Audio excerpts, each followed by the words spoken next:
This is For the Creators.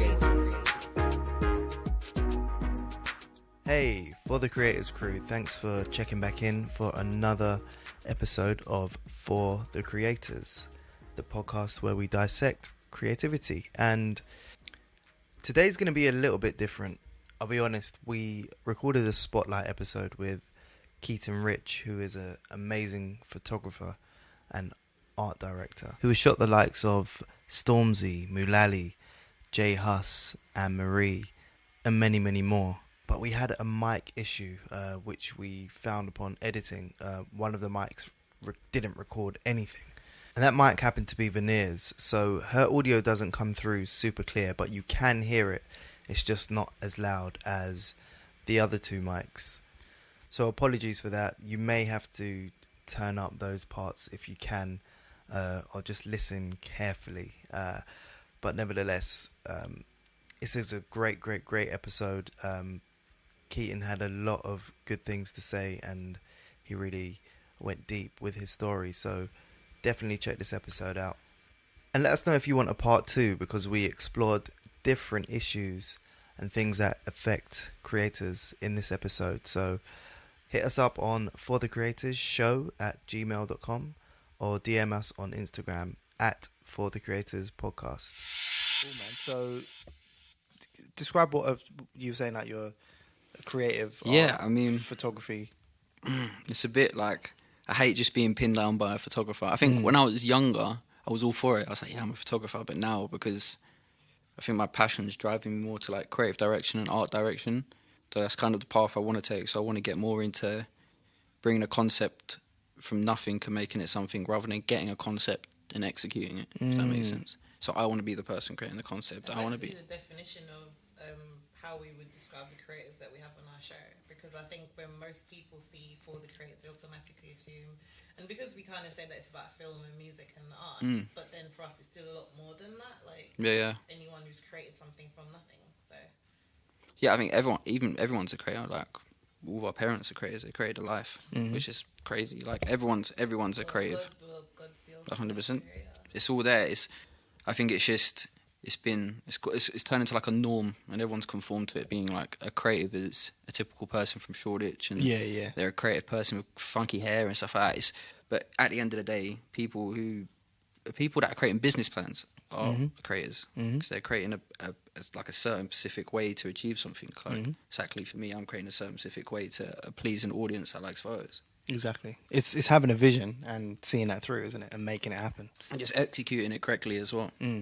That's literally it. So I think it's just everyone. I think everyone's actually their own creator, and I say it loosely, but everyone can be passionate about something. Some people are passionate about working in retail, and because there's people like VMs in retail, visual merchandising, and some of them are incredibly good at their job, and they actually manipulate it to buy things. That's you right. You don't know you're doing that. Exactly. Yeah, 100%. Like when I was working at TK Maxx, my friend Jack, he's so good at VM and virtual merchandising, that like visual merchandising that like you don't notice it, but it just makes everything look good. And especially to make TK Maxx look good takes skill, because that place is a war zone. It's true. Yeah. It's a war zone. Yeah, that's like, very even true. certain things like color coding towels into a perfect gradient, just stuff like that just makes it more. Yeah, is that what you were saying? Yeah, he's a boss. Sorry, he's a boss. Smashed it. But it's true, like for real, visual merchandise is a key to the retail 100%. market, because I know for a fact that like I used to avoid the things on the mannequin when I went shopping, because I just knew that those would be the things that everyone will go into the store and purchase, because it's 100%. there. It makes the decision. It makes decision for you. You don't have to. Yeah, 100%. Okay, so that's on the mannequin. It must be on trend. Let me just get it in my size. Yeah. What's annoying though is when you get like, for example, like seeing a mannequin in Zara. Yeah. And then I just want the outfit. Trust. I don't want to go and buy this, and this and find it. It's like, yeah, can I just get that in my size, please?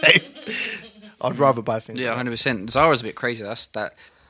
Zara for me, when I shop in Zara, it's like, all right, I like t-shirts, but the t-shirts are next to a bag, which is next to a shoe, and that t-shirt's next to a jacket, and then 4 rows later is another t-shirt, and I'm thinking, where's the order in your store? Like, yeah, for real. But there must be a method to the madness. I feel like it's to keep you in the shop for longer. Is that IKEA?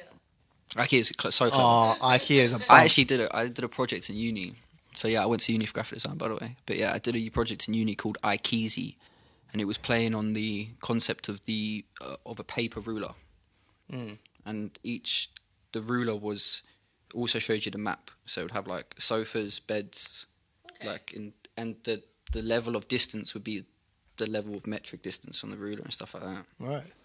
What? So you made a ruler? So you made the ruler. Like a paper ruler that you could fold out, and then it's quite good. Very creative. That's very creative. Yeah. Do you know what? I've actually got a video that I want to post as our daily. I might post it today actually, where the guy created an image of Kanye with tape.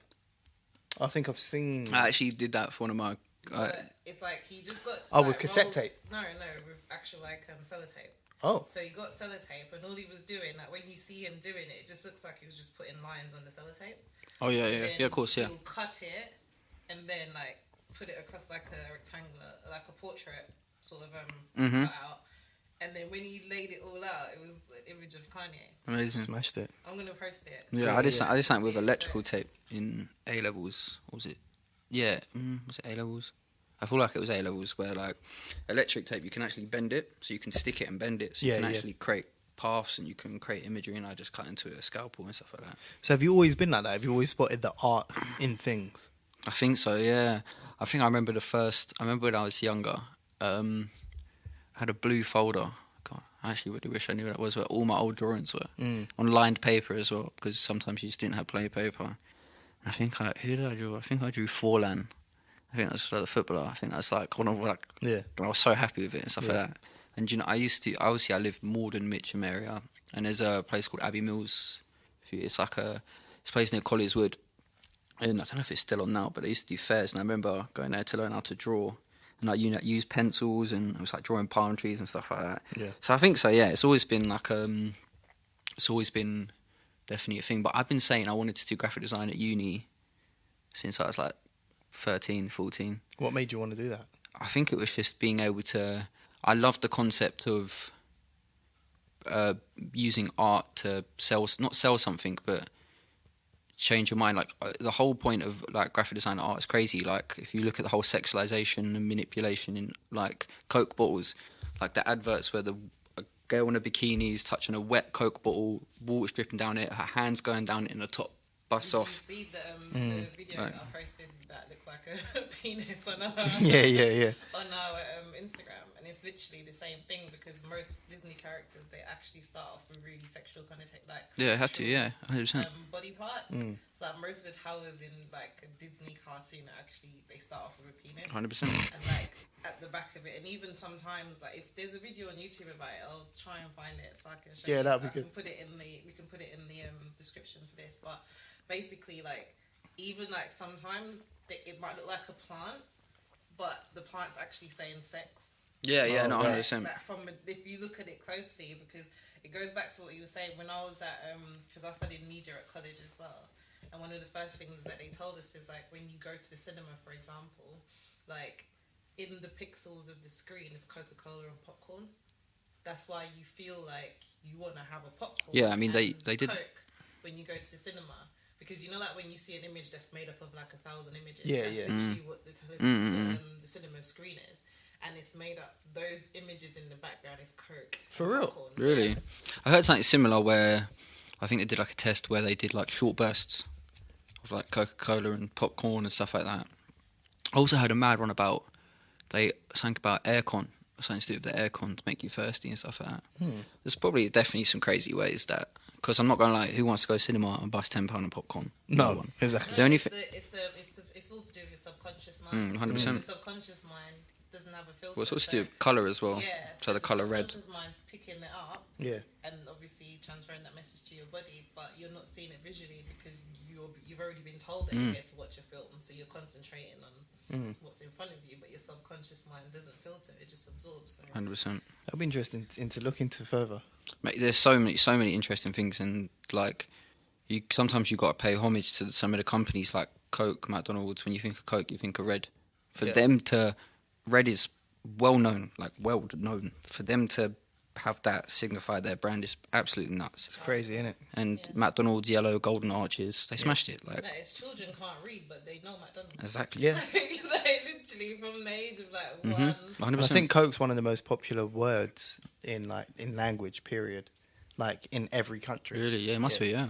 Crazy. It's mad. Nuts. Yeah, which brings us nicely on to what's the most creative thing that you guys have seen this week?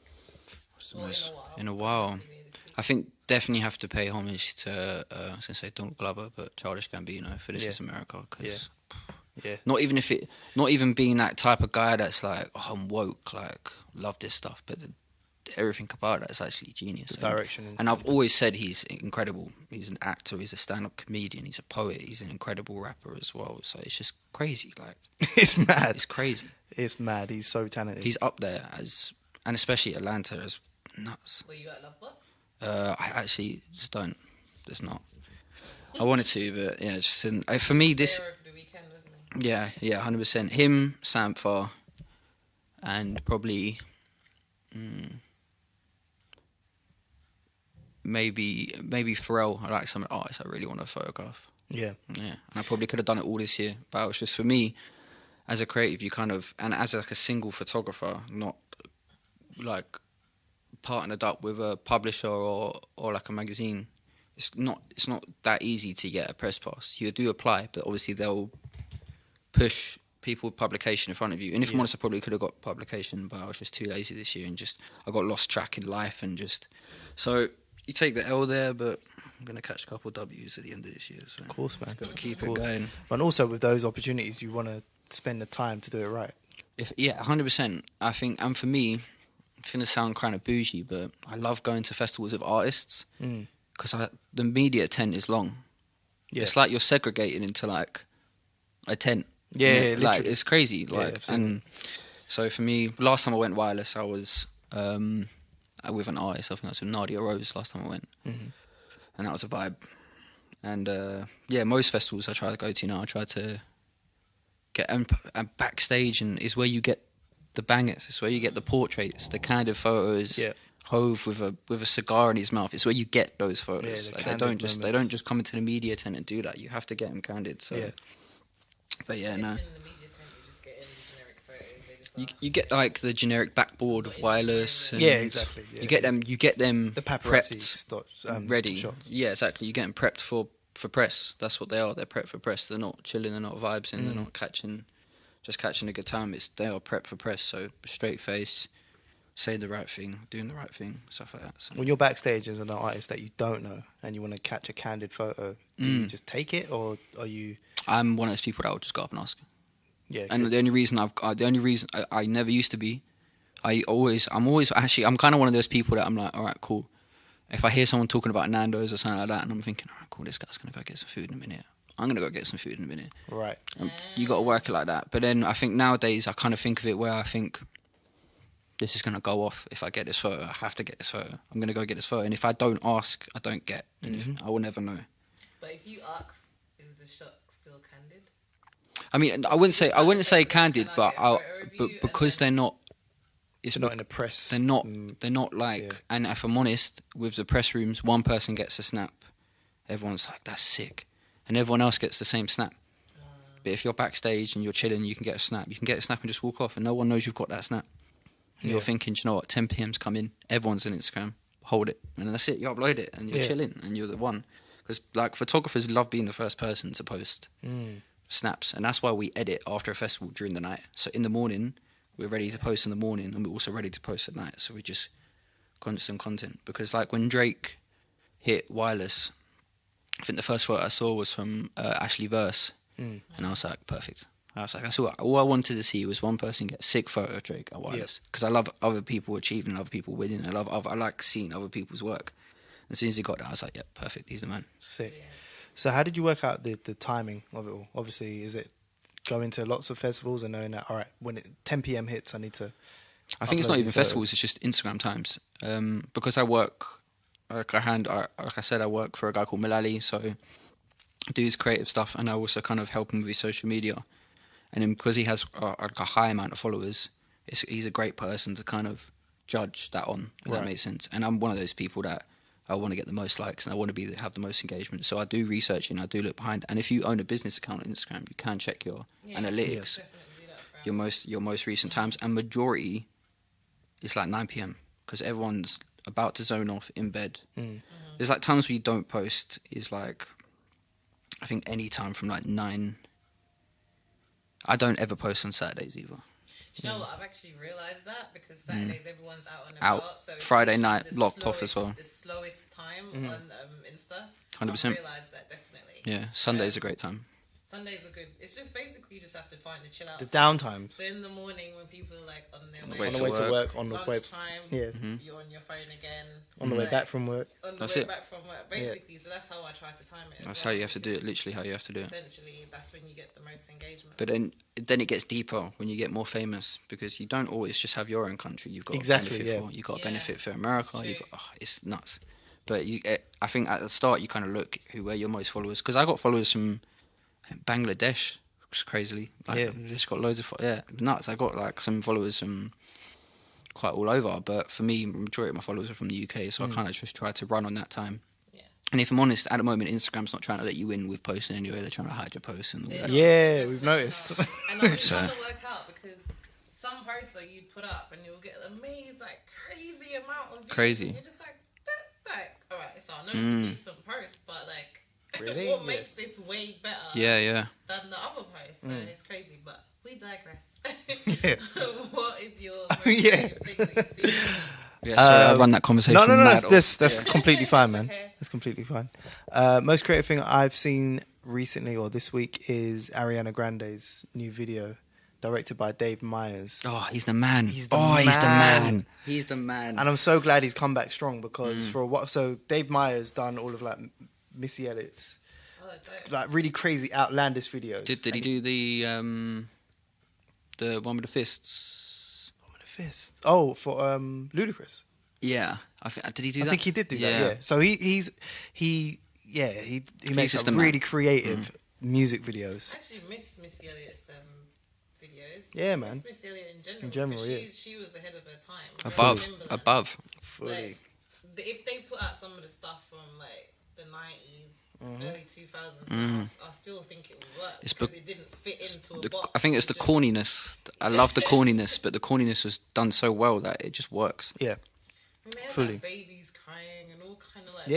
weird stuff. Loads of different sound effects and stuff. Sounds, Birds and I just everything. love that. Is it Neo? Oh, is it Nelly and Kelly Rowland when she's is it Kelly Rowland where she's replying to him on Excel? Oh yeah, That's on the- the that's in the the music best. video. Oh, right. She's on her like a flip phone and she's writing the text, but when you look at it, it's Microsoft Is it Excel. Microsoft? Yeah. Yeah, just writing writing a message into a cell and wonder why she's never. I getting clocked hit that back. when when the video first came out. I was like, "What? Did they not think about that?" But yeah, back to Dave Meyers. He's directed Ariana Grande's new video, "God Is a Woman." I think that's the song, the name. But yeah, if you check that out. Just the art direction, the visual effects, and everything. Oh, that I he feel like does I've is- seen it. It's I feel so like I sick. have seen it. It's so sick. It is incredible. Yeah, but his mind is like, it'd be wicked to sit down with him to explore that, 100%. man. He's a grown man. He's been doing it. So Doing it. That's why I'm so like. I'm glad that he's come back because he was. It 100%. seemed like he was out the game for a while. I don't know what. I mean, you definitely had like Kendrick and That's. I feel like he came back with Kendrick. yeah. What's the song called? All of the- Humble. He done Did he do Humble? I'm pretty sure he did Humble because it's Kendrick runs with like, is it the Little Homies? Let me quickly check. Yeah. I'm pretty sure it was Kendrick.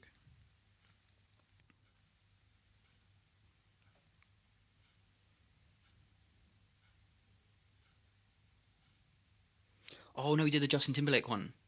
That's what I saw David Supplies. Myers. Yeah, he done Yes. and that video is incredible. Yeah. That video is incredible. Yeah.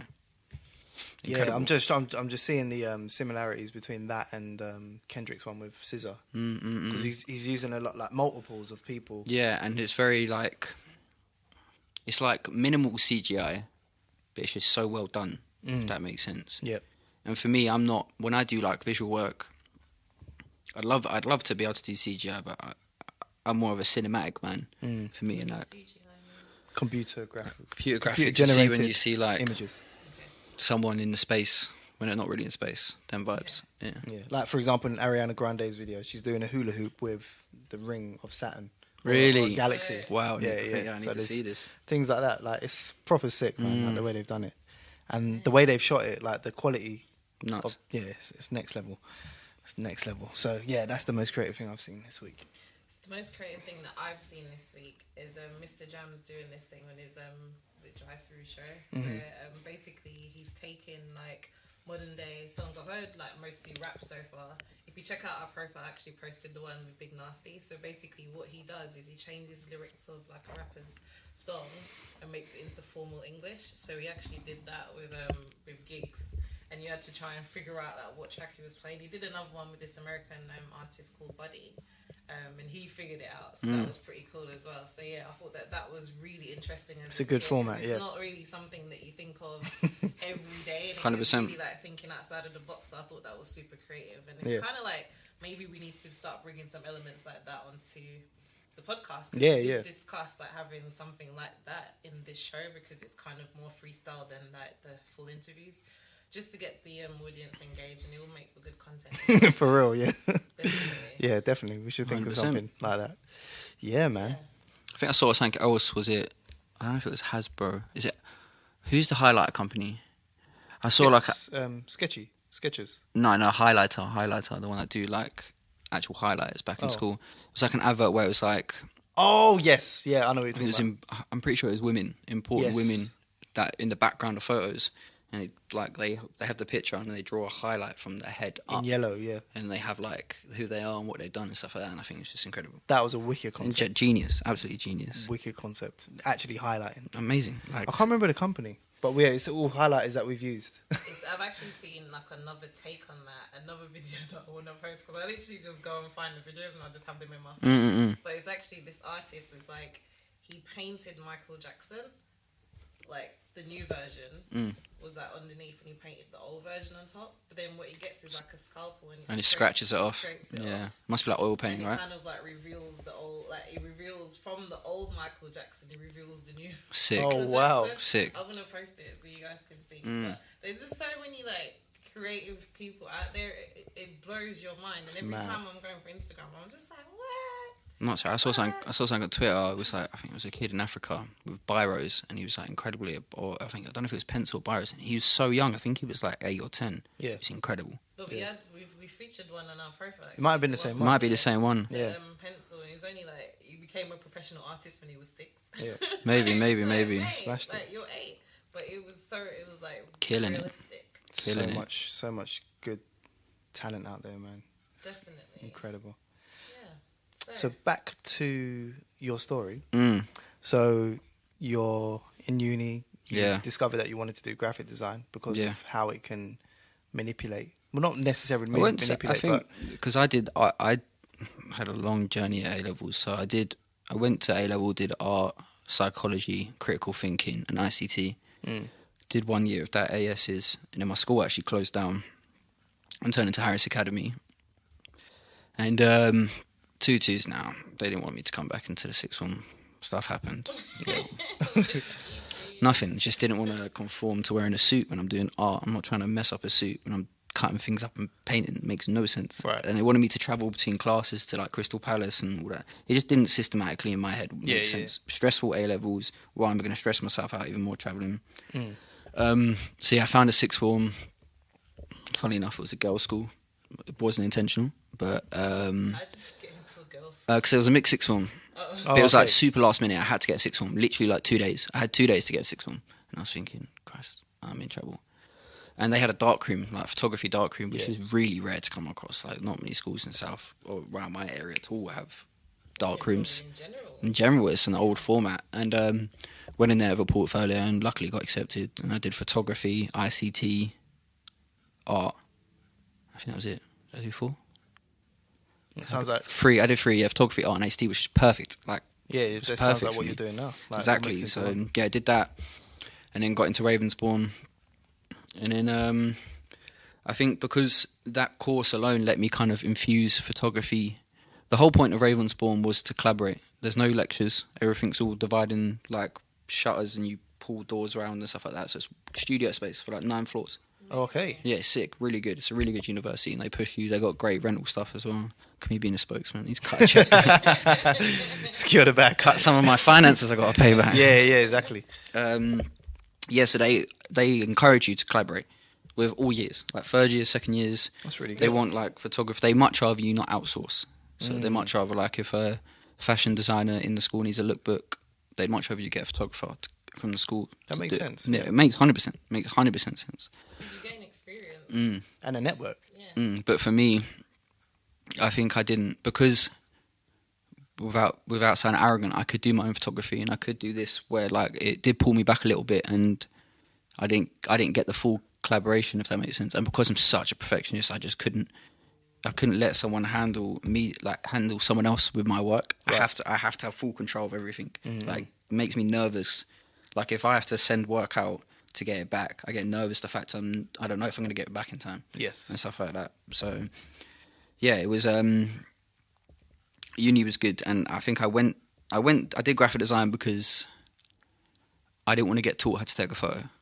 I know I did it at A-levels, but I got taught film mainly at A-levels. And if I'm honest, I hated A-level photography as well, because I don't see why I have to write a page about why this flower looks great in this composition. It just didn't make sense. Art is, you shouldn't have to explain your art. Your art should explain itself. You shouldn't have to write a mad paragraph. Jay London had a similar view on art, didn't he? On the very first episode, yeah. I think, it's just, don't get me wrong, dissertation and stuff I got into, and I loved writing about it because it made sense to me.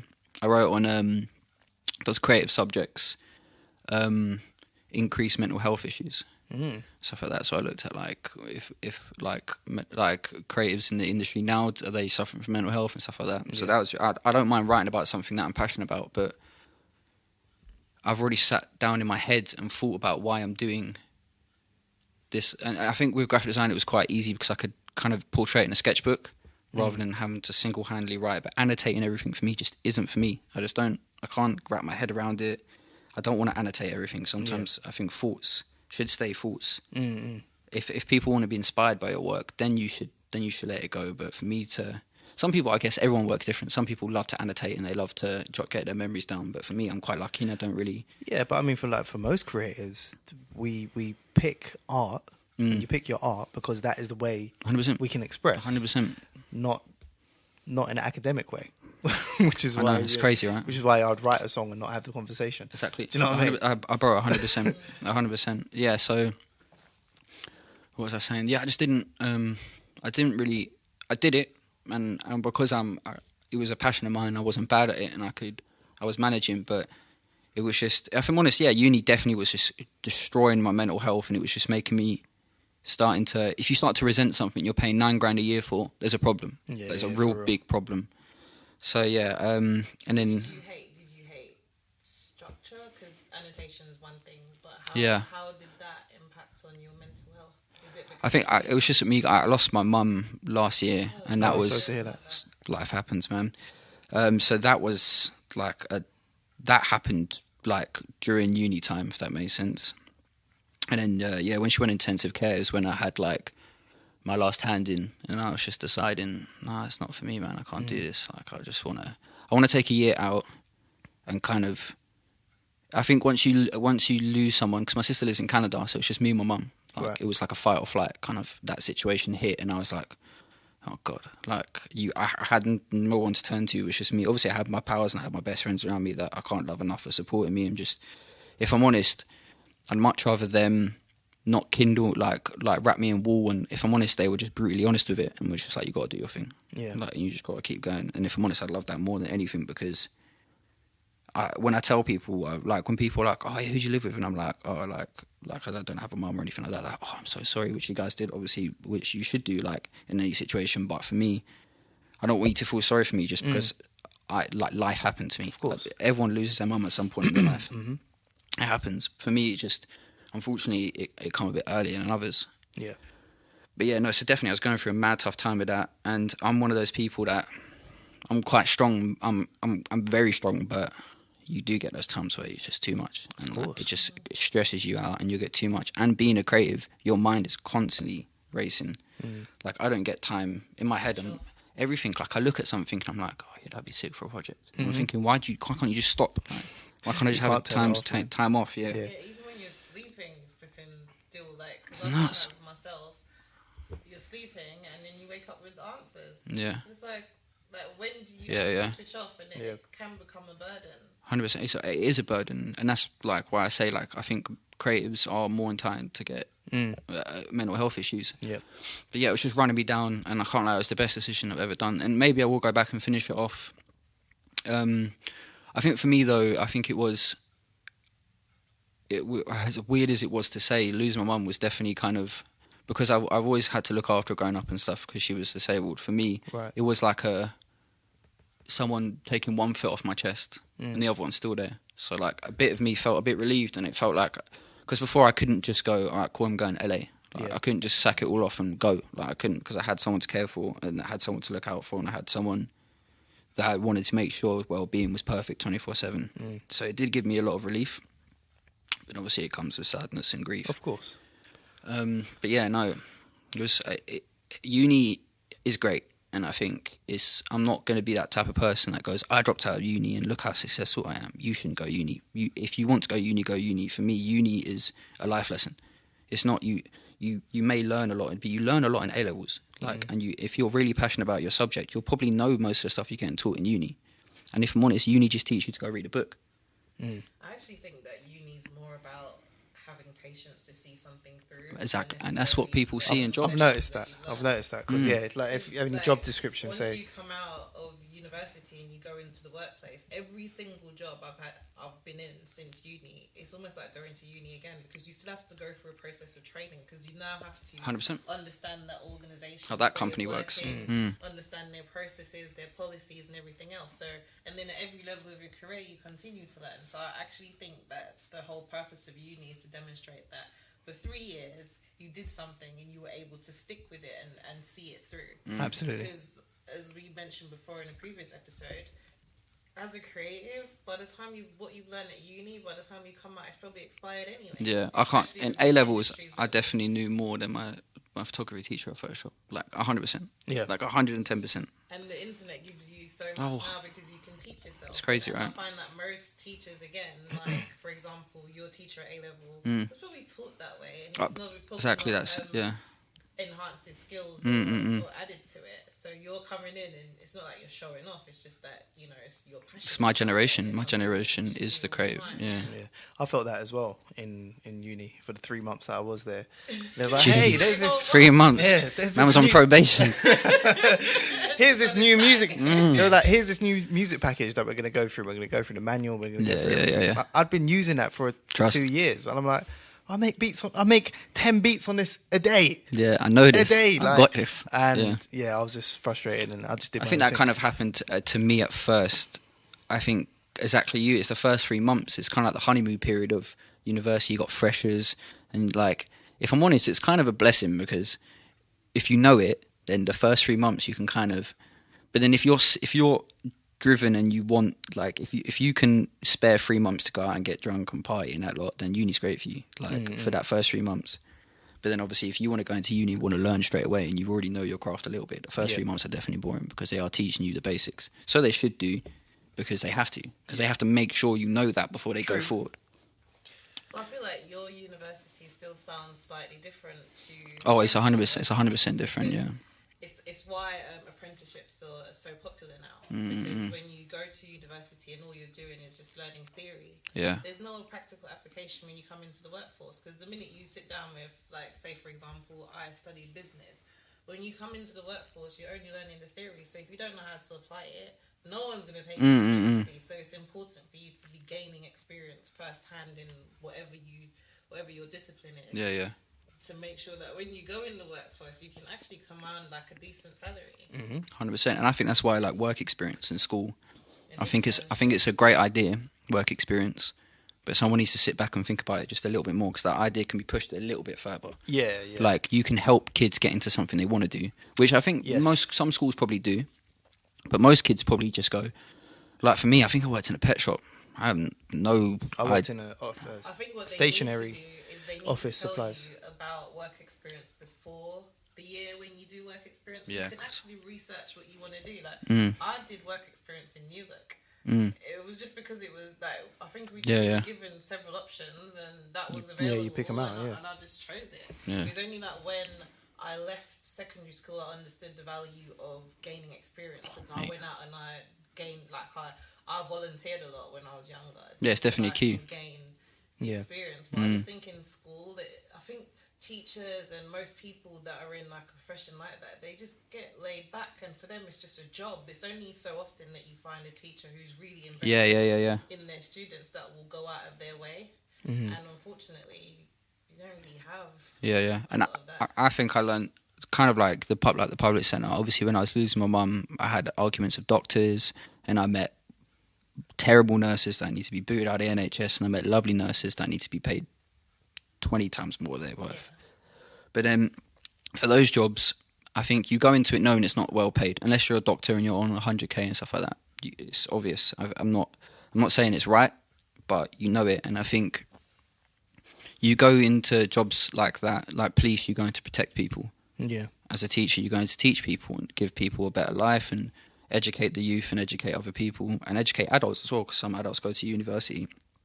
And like a nurse and a doctor, you go there to help people and to get people better. But sometimes jobs, you lose empathy and you lose the feeling. It becomes a routine. It starts to become like, the doctor must have said the same thing to me 3 times, and I'm thinking, do you understand that you've said this to me 3 times? Like, you must be reading it from a bit of paper. Like, it doesn't make sense. Yeah. You need, like, there's some people that go out of their way to help you, and there's some people that just follow the book and do it. And I think it would definitely, without saying it, I think if you're doing a job and you're not happy with it, you should leave. Even if it is you are a nurse and you are, like, because that job is not for you. If you're not happy with it, and sometimes you have to work a job. As sad as it sounds, like, in a profession like that, it's important. So important. So important. That's someone's life. 100%. Like, if you're not passionate about being a doctor, someone comes in and they tell you, like, I have this ailment, and you just like fob them off, like, oh yeah, like, you're a number. Yeah, because that's exactly how I felt. Yeah, I remember a doctor said to my nan, "Oh, you come here too often." What do you mean I come here so often? I'm ill, like, you know. So, yeah.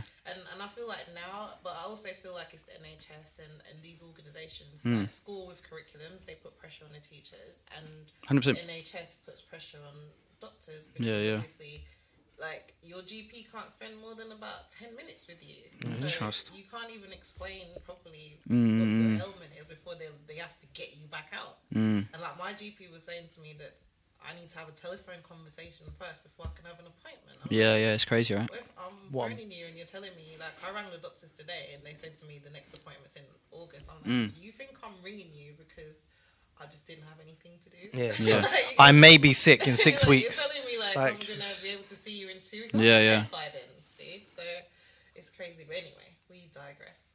Yeah, but but it does relate, because you do have to approach whatever you're doing with a level of, I'm doing important work. 100%. Because otherwise it's not valuable to anyone.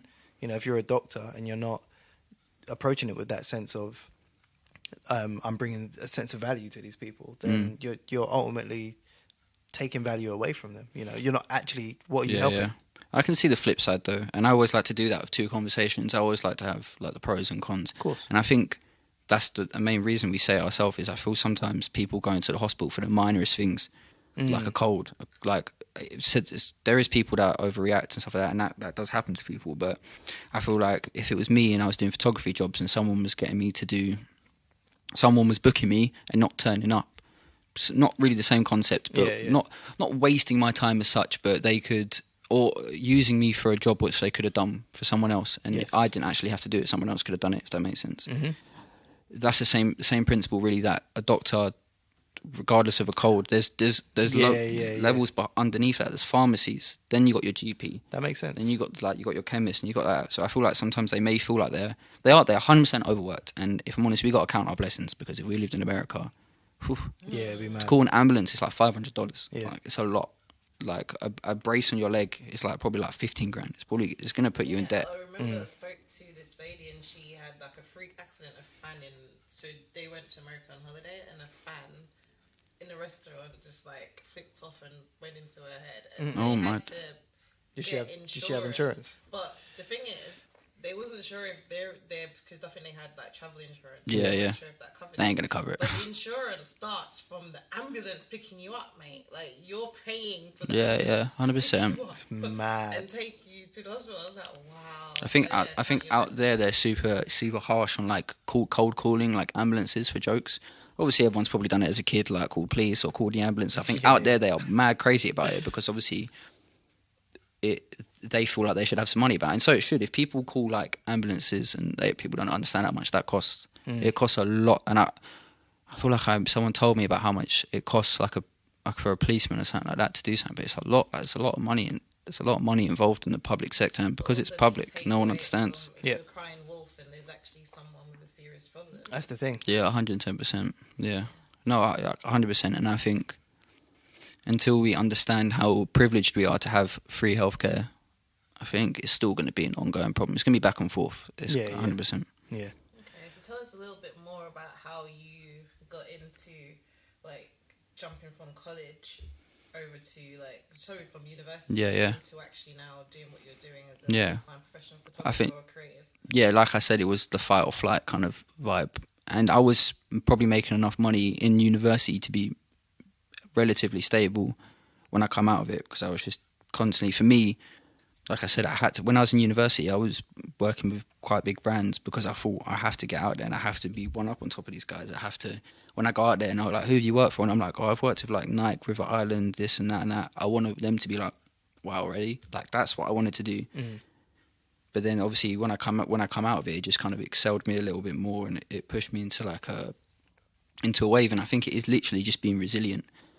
And I'm not great at my time, but I try to I like to say we all have the same 24 hours. Jay-Z has the same 24 hours as me.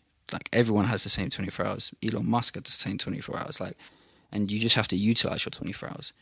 I'm the sin. I will waste like 2 hours on my phone, but because I've done it in 10-minute slots throughout the day, I don't realize it's taking up 2 hours of my time. This came up in one of the earlier episodes, and what we determined was, yes, those people do have the same 24 hours, and it's a good way to think, just as a rule of thumb, but also they multiply their 24s by having someone that does the social media. But at the start, not at all. No, of course, not at the start. So, no. But now, obviously. So it is, it's obviously, it's a good way to think. Yeah, but like I said, 100%, I agree with you 100%, but to get, they were willing, they utilised their 24 hours to get to that point. Yes, absolutely. Yeah. So, it was just working hard and just working smart. So just explain, just for the people listening, Yeah. so you're at university, how did you get those opportunities for yourself? Because I assume there's loads of photographers out there actively working. Oh, 100%. So it's not just down to luck. Like, what were some of the things that you had to do? Like, the L word's definitely very key, and I actually am a person that when people are like, how'd you get here? And I think in my head it's luck, but then until people sometimes when I go, isn't luck preparation? 100%, yeah, and that's literally it. You have to you have to put yourself in those lucky situations. Exactly. But because I never see myself as, I don't see myself from an outside point of view, so I don't see it like that. I just my whole key frame is just I'm winging it. I'm absolutely winging this, and I'm just doing what I want to do. And then because I'm doing what I want to do, and I'm putting out the energy in my head that I want to be doing this and I want to be doing that, that it just somehow the world aligns and I managed to get into those situations. But when I first started off doing like my first proper stuff, I worked for a company called Trendset UK, and I started doing fashion work. And it was Trendset UK, is that like a photographer? Yeah, it was a blog, like a fashion. It was like a fashion kind of Instagram blog vibe and stuff like that. So, but they also did they handled kind of like a PR company where they handle campaigns and stuff like that. So I managed to shoot some stuff with Nike with them, and then it kind of let me take this off because it's smacking against the table.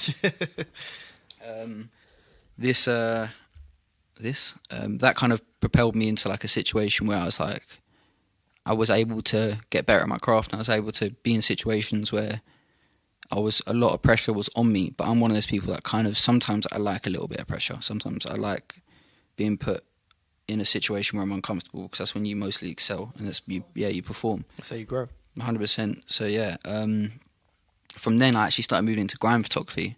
So I think the first thing I did was we went to Radar Radio, and I met P Money, and spoke to him, and I was like, yeah, we definitely need to line up a shoot, blah blah blah, and then kind of went through that. I was active back in the day. I'm not so active anymore. I've got sleep. I've got time. I can't be doing it anymore. But I used to be active. I used to be at most shows. Yeah, I used to be there, like begging press passes, getting press passes, finessing my way through press passes and stuff like that. And that definitely excels you a lot. If you get a good photo of a big artist, and a big artist so happens to post you, you're laughing. You're absolutely laughing. And that's what that used to be a thrill for me. I used to love being able to, like, I used to love going to my notifications and seeing, like, wow, someone posted my image. Like, James Bay posted one of my images. I got a picture of him at Wildlife Festival throwing his pick in the air. Like, you can see the plectrum in the air. It's a crazy shot. Yeah, it was a crazy shot. Oh. And is that your favourite shot? I wouldn't say I can't. Yeah, it's definitely one of my favourite shots. And he posted it and he got like 60,000 likes. And he actually captioned me and stuff like that. Do you know what I mean? Good. And if big boy artists like that, who are getting millions of dollars from sales revenues, can tag your name, anyone can. Anyone can. If Ed Sheeran can tag a photographer's name, all you people out there can tag us as well. Ed Sheeran, man like Ed Sheeran, 100% anyone can do it. So, and it changes our life. Like, it changes our life. It changes everyone's life. But that's the thing, and it goes back to why we do this show. It's like everyone just needs to be given a platform. You're doing really well at what you're doing, but there's other people who, you know, we're giving them a voice and we're giving them an opportunity. 100%. To tell people, I am here. Because it's just as bad. Like, you can have as much talent that you have. If you just have it in your bedroom and no one knows about it, then that's it. You're just talented. Yeah, I mean, it happens with producers a lot. Oh, but do you know what though?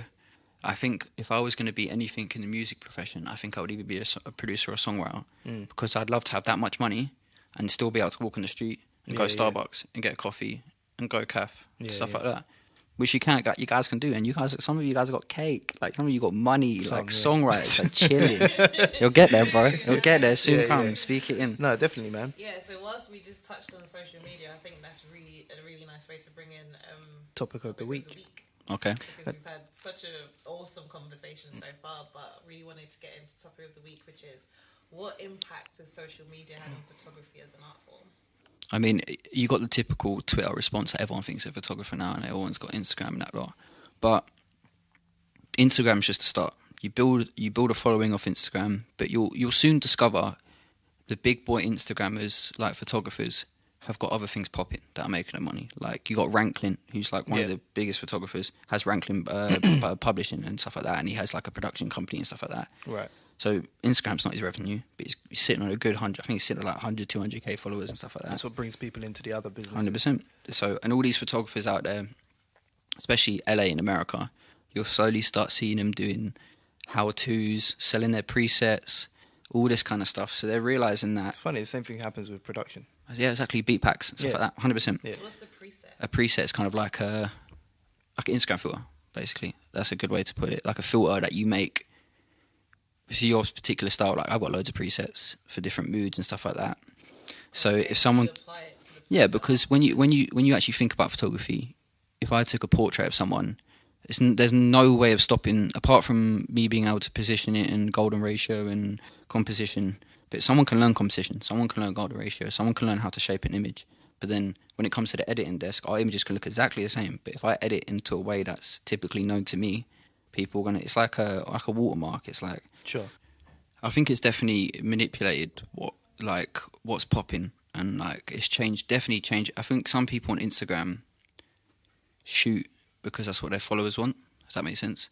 So for me, when I started off, obviously started off doing grime photography, and love grime, got nothing against it, but I wanted to push myself out a little bit more and push the other artists and maybe do some other things, models and stuff like that. And I slowly started to realise that if I wasn't posting a photo of Stormzy on my page, I wasn't getting similar likes.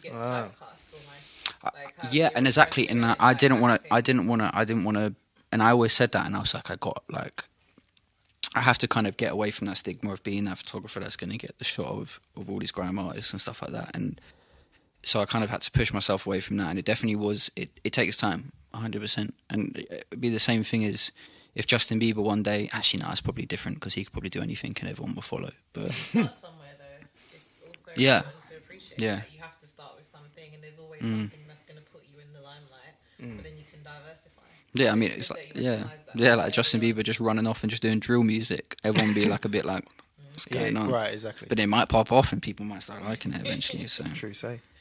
Yeah. So what we said, social media, what impact has that had on photography? The way I've taken it is, I like to know what you guys would think, because Yeah. obviously, I'll tell you my opinion. with all the social media we have, there's a camera aspect to it. So it has enabled people, and also the cameras have become better. Like, for example, on iPhone, like the depth effect and the iPhone X is killing me. It's I crazy. take some wavy snaps with it, though, I can't lie. It's sick. It is sick, but you still kind of. I don't even think I know how to use my camera properly. But the thing is, the iPhone X actually kind of tells you, like, if you're too close and to move back. Like, That's it's right, telling you how to take a good photo. It's crazy, nuts. And a lot of it's just built in now. So to take a good shot is just almost just get the angle right. Do you know what I mean? So I could I'm not into photography like that, but because of my camera, I might get a great shot. Do you know what I mean? And because of all the apps now, you can change the composition and the color and saturation and all of that. Like, you can make a really, really good shot. And I think for the people that aren't like well versed in photography and what distinguishes a great photo or a great piece of art to like a normal thing that you just upload, I don't know if the general public kind of will see the difference. But Yeah. I think that's the impact. It's that it's made it more accessible. Yeah. But at the same time, for the photographers that are actually like real photographers, I think it's maybe stepped their game up even more. Yeah. So it separates your work from something that I would Something that's just upload, which is exactly. Yeah, no, I feel you, but I'm gonna pull you back a little bit where you just said like what decides between if you are a photographer or a person with a camera, which is definitely true. There are people who have a camera and there are people with photographers, but you have to then say it as what makes a good photo. Like, who decided one day that a photo had to have this certain feature and has to be a good photo? Like, mate, there is paintings in the Tate. I'll actually put it back. I went to the Tate Modern, and I legit saw a receipt on the wall, a Sainsbury's receipt, and I thought this person, or Morrison's, one of the two, and I was like, this has to be a joke. I was like, where's the cameras? Where's it going? Like, I thought someone just stuck it up there, because that actually has happened. But it was literally because it was something to do. I think every item on the list was white in color, and the receipt was white, and it was some mad technical thing. But I was literally sitting there laughing at this woman's work because I thought it was a joke. Which, sorry if you. But you know what? No. I actually say that back because I actually looked at some of her work before, and she is one of those artists, like a parody artist, and some of her work is incredible. But her art did exactly what she wanted it to do, and it made me. Yeah, it made me do that. And if sometimes there's a lot of thought into it, but it's a very simplistic thing, and you see people splashing a bit of paint on the wall, but maybe they did that while feeling a certain aggression and certain thing. There's a story behind it. Yeah, and there's no typical way. There's no typical way of grading something, and that's why sometimes, like, art.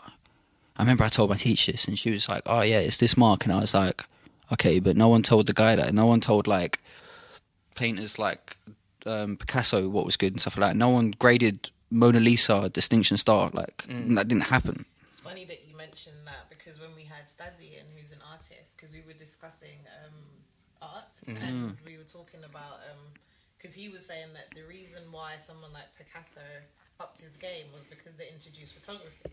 Yep. Do you remember when he mentioned that? 100%. So it's interesting that you brought up the same thing, because it's like, now we have photography, but the angle that I was going to take the question was the fact that back in the day when we were taking photos on film, I feel like we built more memories. Oh, 100%. Definitely. Like, That's a look really back good take in the on day it. Yeah. when, I remember, like, it was embarrassing at the time, but every house that you went to, your mom used to pull out the album. Yeah, 100%. exactly. And they'll have the album and they'll be like, so this is Benet when she was at school. And Yeah. And it was embarrassing. I feel like now we've lost that. And everyone had that cheesy, like, studio photo shoot with their whole family. Oh, I got one. Like, when you entered a relationship, the thing to do was to go out and get a photo with your partner. Yeah. Now we take more photos, but we don't keep them. 100%. Or reminisce on them. We don't And print them also, either. I feel like, because I was watching this guy who does photography on YouTube, and his friend was actually encouraging him to start doing more film. Yeah. The reason why he was suggesting that he did more film is it's a lot more candid. True. Because the thing about a film, you have to wait a week for it to develop, so you don't actually know. You can get 20. You can get 20. You can get 24 hours. Yeah, but if you can get it quicker, obviously. But it's just the fact that you're not getting it straight away. Yeah. And then you also don't have. You don't know what you're taking. Yeah, you don't even have the option to, because the thing is now you can take like 10 shots in one go, and then you can choose the best and you can one. audition them. Yeah. Yeah, so then it's like when you're on a film, it's kind of like you pay more attention to the craft because you have to stop and kind of like take stock of the lighting, the positioning, also understanding like, you know. And it keeps you in the moment, doesn't it? Social media's ruined film photography. I'll say it now, 100%. Like it has, because it's made everyone want that desired 35mm film look, that people picking up a disposable camera and going to these shows and shooting it, and it's actually mad disrespectful because film photography is so hard. Yeah. So hard. Because it's all raw, like it's all natural. You have to learn settings, and that's probably how I learned camera settings from like properly, was probably from film, because you have to like, you get all geeky and camera, but you have to change your ISOs, your f-stops, your shutter speed and stuff like that. And some of them go deeper in between, like changing your actual exposure and stuff like that. It's nuts. Like, so all of those settings that we now see on our phones. And the reason why it's so scary is because even when as a photographer now, I can somewhat judge lighting, but I would still take 2 or 3 shots to test the perfect lighting. Right. But obviously with film, there's some of them that do auto and stuff like that. But there is some film that's just completely natural, and you have to use like light readers and stuff like that to check what exposure it is and what f-stop you have to pick. Not f-stop entirely, but what shutter speed and stuff like that. Like it's an art craft, and I think film, it goes back to that point of recycling. And I think we mentioned that earlier. Everything's recycled. Fashion's recycled. Everyone's busting out flares, like disco That's times. What I'm saying. I feel like we're going Back in time, but back at the same time, because And we're at the point now where we just have access to everything. So it's even like the other day, my cousin asked me for a photograph, and I was like, I don't actually have. Oh, you mean like a physical one? No, she asked me for a photo because she wants me to be like a keynote speaker at her event. yeah, like a press shot. All I've got is selfies. Yeah, trust. Because Yeah. I don't take the time to, and actually, to be honest, I prefer a selfie, and I feel like that must be like the narcissistic side of me, where I'm in control of the shot. Yeah. So you know, like I take all my press shots. Someone's perception of what good looks like in a photo is completely different to mine, and I know I want to angle myself, 100%. my good side, and all of that. But I think it takes away from the art form of photography. Yeah, absolutely. You don't go. I remember when I was younger, it was just a tradition for us. Like from when you were a baby, like your mum would get baby photos, and I think people do that now, but it's still photos on your phone, and then it just goes into the ether because you probably upload it to Facebook or Instagram, and you kind of now use that as your family album, but you don't really reminisce on those memories. And it's not until Facebook like reminds you, here's a photo you took 3 years ago. Yeah, but I'm gonna drop a mad bomb in it, and this thought alone scares me. If Instagram decides one day, do you know what, we're gonna delete that, bro? Do you know how many people are going homeless?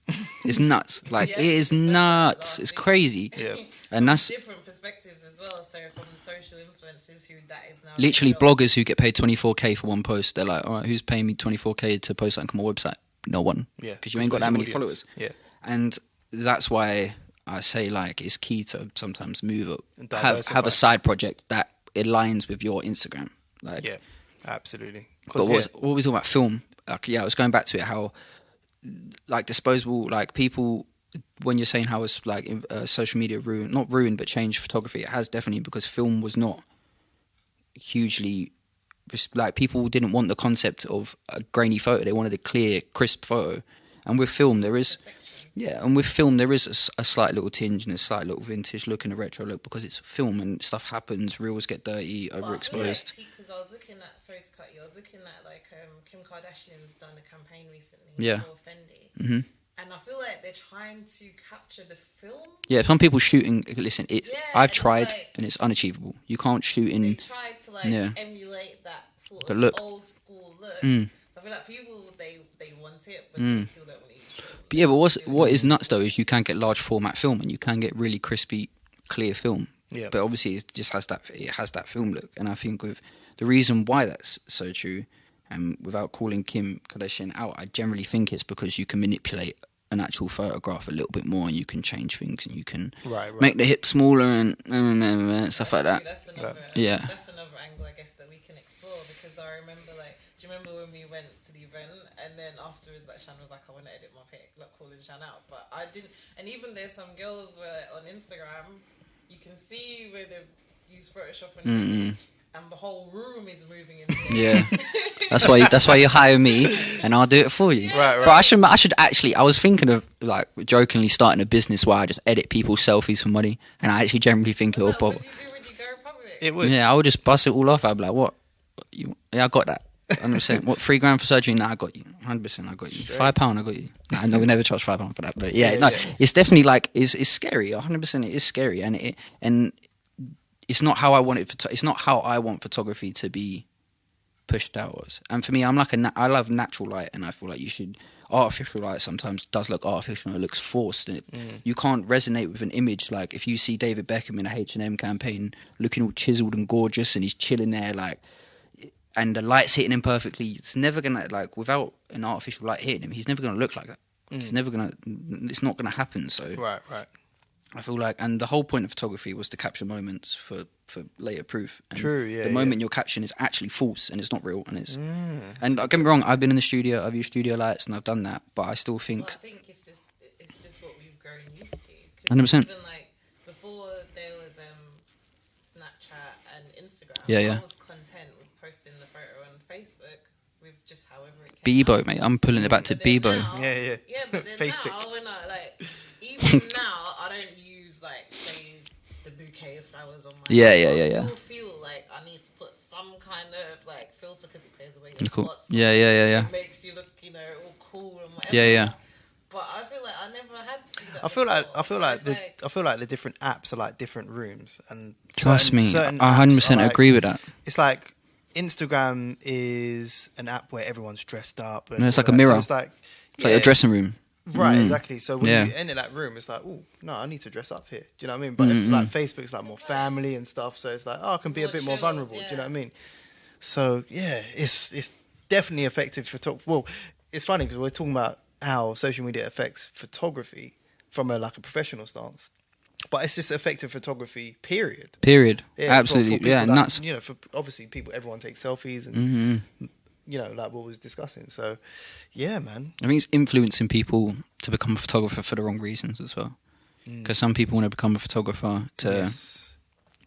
Yo, there's some weird dudes out there, and people have used photography to get closer to models and stuff like that. That happens. That happens, That happens a lot, and it's scary, and it pushes us a little bit back because it makes women uncomfortable to come and shoot with me and stuff like that, which they have no reason to, but it happens. And I completely understand. And sometimes women will bring other people with them just to make sure, and like I said, 100% agree with that. But it shouldn't be like that. It shouldn't have to be like that. And it should, but obviously, there's going to be people tarnishing everyone's name. Yeah. Every subject, there's going to be people There's tarnishing. always someone that's looking to exploit any 100%. situation, opportunity. So. Yeah, there's just a murky world out there, and that's what the internet has exposed that.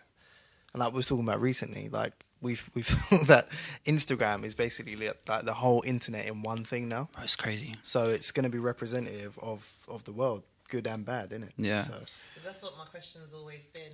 Have people always been like quote unquote this crazy and or has the internet changed people to be that way? So Yeah. is the internet exposing us?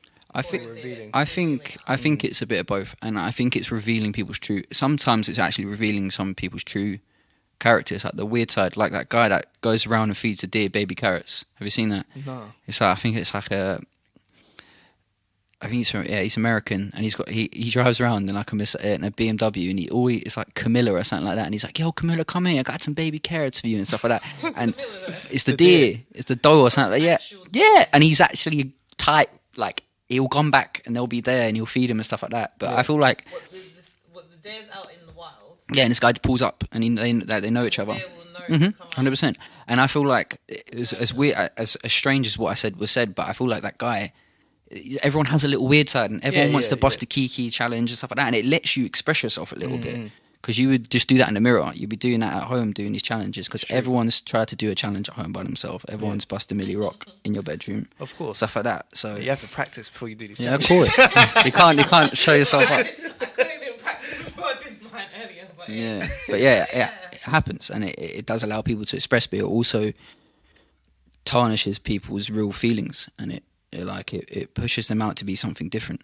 And like, I think I saw something crazy. It was like Paris Hilton had Kim Kardashian as like a side piece, and now it's nuts. Like, it's crazy. Started off as like Paris's. First, she started off as Brandy's PA, which is how she ended up being with Ray J, and then she was with Paris. She hustled it. She saw the steps and climbed it. I actually feel like it's her mum that's the G, to be honest. Yeah, probably. How do you change like a sex tape into a family show? Jeez, I didn't even clock that. Next level. Yeah, It's trust. the mum, because and she's still earning from that sex tape now. But I feel like social media and stuff has a lot for the Kims and the influencers and stuff. They can go from nothing, and as soon as they have a little bit of clout, they can jump onto Insta. I think they were saying like Kylie one post from Kylie is the equivalent of a $1 million advertising campaign. One what? So post. Yeah. Listen, reading, she's worth 900. She made 900 million in it. Was it last year or something like that? Or something crazy. I don't know what it was, but she's 19. She's 19 at a billionaire. And listen, she's had handouts, but I can't lie. That's amazing. You still have to take the actions, right? I read a Forbes article today about The Rock. He's a G. Yeah. Oh, I actually watched a documentary about like his dad and wrestling and stuff like that. Yeah. He's a G. So what you were saying about getting paid for your posts, basically as part of his contracts now, because he's got such a large audience that engage with him, he has it so that the movie studios don't put their advertising dollars into like billboards and stuff, but into his Instagram, because Genius. you're going to get more. Genius. Yeah, you're going to get more more conversions from that. What happened if Instagram? Bro, I don't want to think about it. No, the attention always siphons somewhere else. So the next thing will come along and it will go to that. Crazy. Yeah. I guess it was What you got? YouTube What was and that? What was that app that tried to defeat Insta? Was it Vero? Vera. I signed up to it, but then I signed up to it, and if I'm honest, I got sad only getting 2 likes on my photos. Egotistical as that sounds, I didn't like it, and I was like, I'm going back home. Like, yeah, I actually signed up to it. I thought, this was probably about end of last year. I knew it wasn't gonna bang though. But it's like Instagram just taking over, man. Like someone has to come back with something strong. Well, Heat. I was listening to Gary Vee earlier, and he said, "Do not underestimate the power of Mark Zuckerberg. Don't bet against Facebook because." Oh, mate, listen. I love Gary Vee, but sometimes I do feel like I was having this conversation with someone, and they were completely like disagreeing with me about how he kind of does manipulate people into. He's the plug. But he does manipulate people into thinking you're ready to take on the world, and sometimes you're not. Like you have to fall down a couple of times, but sometimes you're not. Yeah. Sometimes you're really not, and sometimes motivational videos are great, but sometimes motivational videos are there because they know they're going to go viral and they're going to hit off. So people do it for the wrong reasons, 110%. I think it's true for any industry, and you can tell the ones who are not passionate about it. But I think it's whenever you get to a certain level of fame, and I hope that doesn't happen to us with the podcast. Essentially, you start that when you look at rappers, for example. Yeah.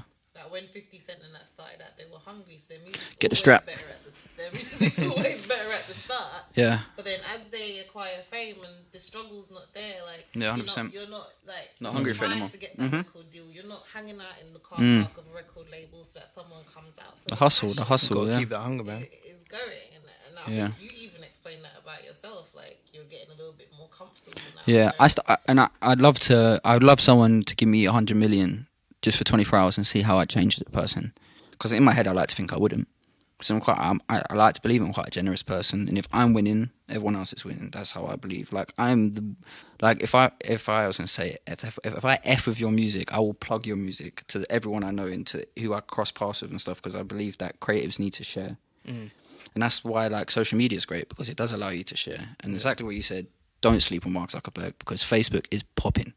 No, but the thing is, Facebook owns Instagram, so Popping. No, but just WhatsApp. Facebook alone is popping. I think they make more, like they are for like revenue and stuff for advertisement. It's popping. Yeah, I think it's you next can watch a video for 3 seconds without the sound on, and it counts as a view. So if you're scrolling and I'm quickly talking to you and I pull myself back and I've taken 3 seconds, they've got a view from you viewing it. You didn't actually view it. And stuff like that. They're the that's plugs. what I always question, like, what's the drop off rate? Because because even like today when I was on SoundCloud listening to our podcast, Yeah. I listened to it for literally like 2 seconds and that was a listen. So So I'm thinking Crazy, right? So technically, Nuts. the stats are they real? Yeah, it's all It's skewed. not real, but you're still getting views for it. Like, do you know what I mean? For a company's sake, is right. And you got to understand is, listen, young people are just a start. There is a whole bag of older generation that love Facebook. No, but Yeah, that's that's- what I'm yeah. saying. And use it that's and what use they it hang out. properly, because I can't lie, I only use Facebook to watch videos, some crazy videos of people fighting, some funny stuff on like Bible and stuff like that. I only utilize it for comedy, and it's because I don't really sometimes chat people on Messenger, and that's if I ain't got their number, and then I'll just WhatsApp them. Like, Yep.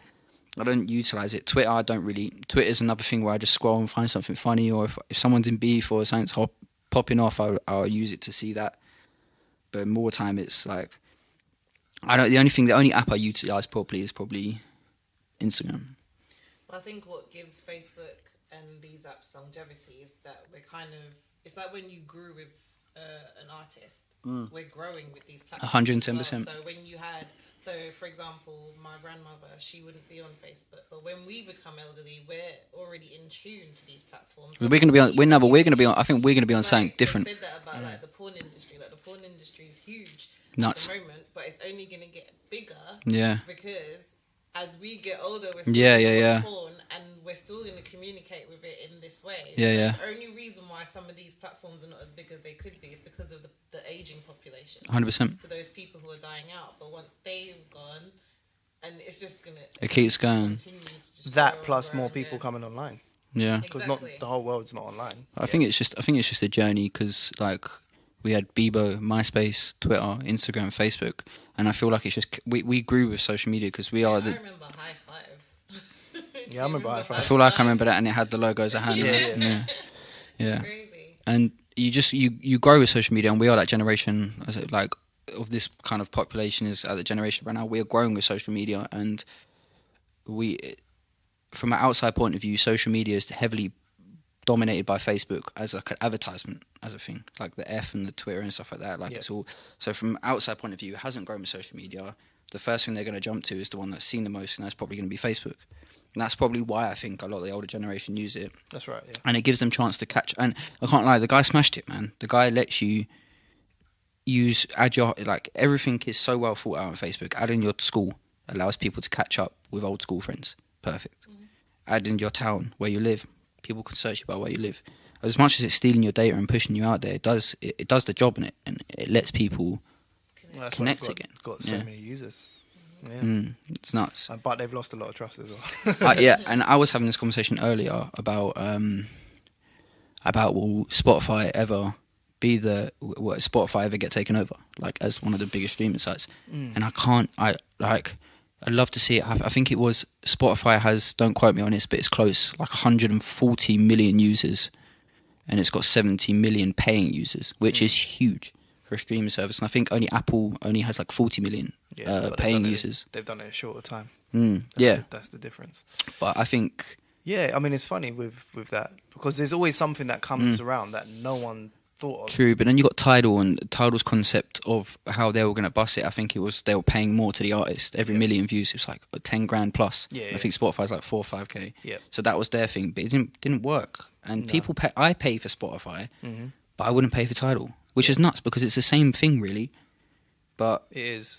I I mean, think- the pull for Tidal was that they were going to have exclusives, which they do, and then everyone signs up for the free trial. yeah, then Buster leaves. Exactly. Yeah. And then a week later, it's on Apple Music and So I think Spotify it's anyway. when you enter the market, if you enter the market too late, then they've Yeah. already kind of Yeah, 100%. It's difficult for you to now come in And catch up. and the thing, to be fair, what they're presenting is for the benefit of the artists, and most of us think the artists have got money anyway, so we're just like, mate, like, all right, great, I hear what you're saying. Yeah. For the artist, but I'm already over here on I think Spotify. I was listening to so- something. I think it was Larry Jackson, who's head of Apple Music. Okay. I think it was him that was saying it, but he said like the whole unveiling of Tidal was a mistake, because you had all of these superstar artists that are multi-million. Yeah, they've done it all wrong. Basically saying, we're starting this service so we can Take get more of paid your more. money. So it's like, Yeah, they've done it all well, wrong. aren't you all right already? Like Tidal should have been the service. It should have been SoundCloud, Yeah. but as a streaming True. platform. I think, do you know why Spotify excelled was because Spotify did Discover.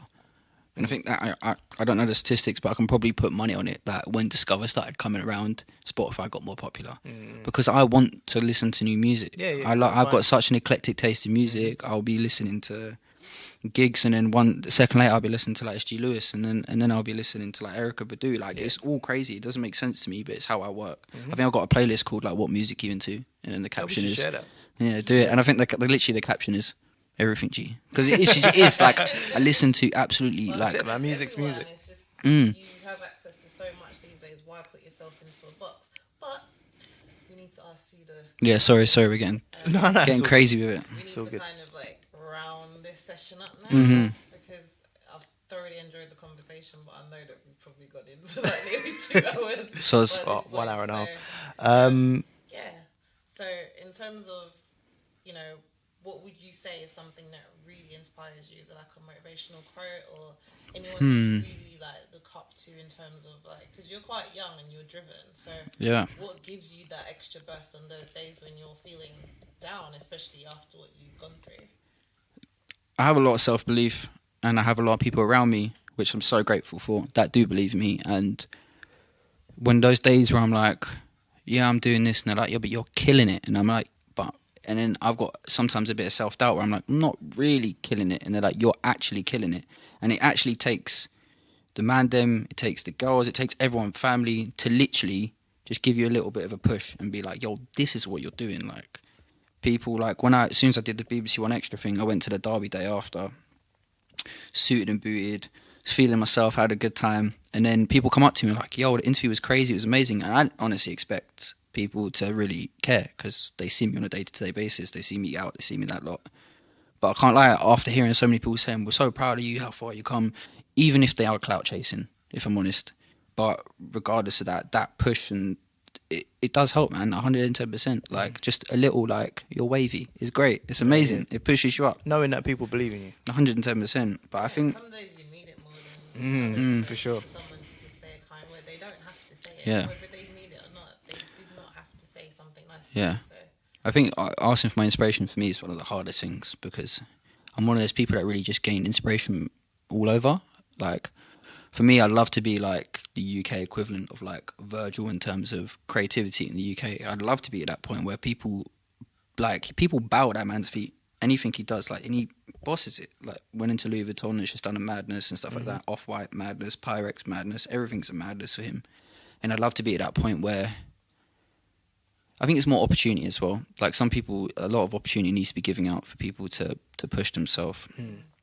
But yeah, I think I just take inspiration of everyone. I think I take inspiration of my friends, everything, because my friends are happy doing what they're doing, and what they're doing is great. And like, I've got friends who are assistant managers. I've got 2 pals that are doing a season in Zante right now and PR and having a great time. And like, they're living their life and they're doing exactly what you're meant to be doing in life. Every day, living your life, being happy, because you only get one of them, as cliche as the sound, and you've just got to keep pushing for it and make your memories. So everyone around me definitely inspires me, and like 100%, my mum inspired me and never doubted me and never said what I was doing was wrong, and always kind of pushed me. She was the first person that bought me my camera. Like, she is the reason why I'm doing this. And for me to be in this situation where I can talk to you and you guys even want to listen to me, and I've got followers on Instagram that want to listen to me, and I've got people that actually want to sit down and listen to me talk rubbish for an hour and a half, is absolutely crazy. Nuts. So if you were to go back to 10-year-old you, God. what would you say to yourself? Start trapping. No, I'm joking. Just keep going. I think, like, there's cliche. Like, again, it's mad as cliche as it sounds. Some of the stuff that the stuff I did wrong and the stuff I did right kind of did shape who I was and stuff like that. And maybe being a bit too, I wouldn't say like emotionally attached to what I do, because I am. Like, if I lost my camera and I lost my laptop, I'm like, I don't know what I do. Like, I have no clue. Like, it's my way of getting out of things. And I'm not a photographer that carries his camera around 24/7. I'm really not. I don't take photos of trees, and I don't go around because I wish I did, but when I need it, it's there.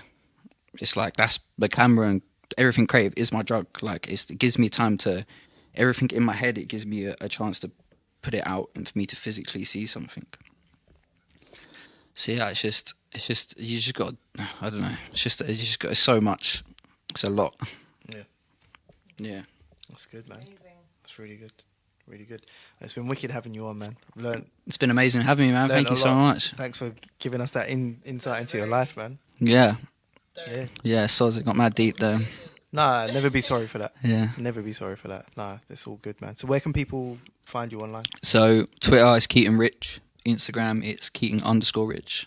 We're working on Keaton Rich. We're gonna get it. It's gonna happen. And then website's www.keatonrich.co.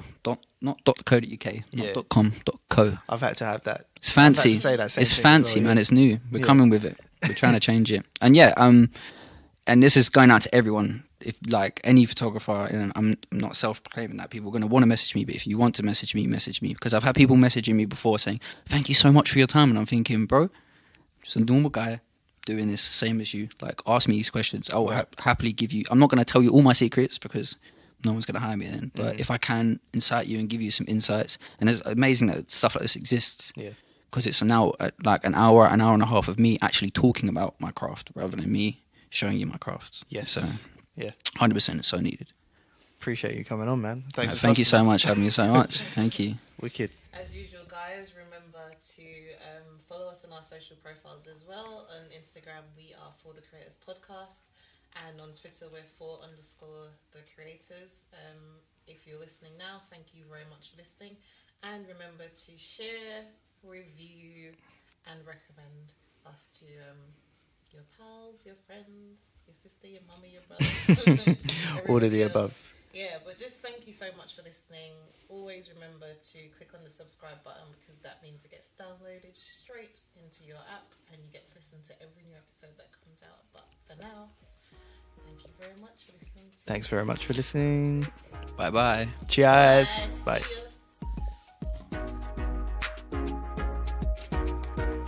Thank you so much for listening to that episode. We know there were some audio issues, so we appreciate your ears on that one. We'll be back next week with more episodes.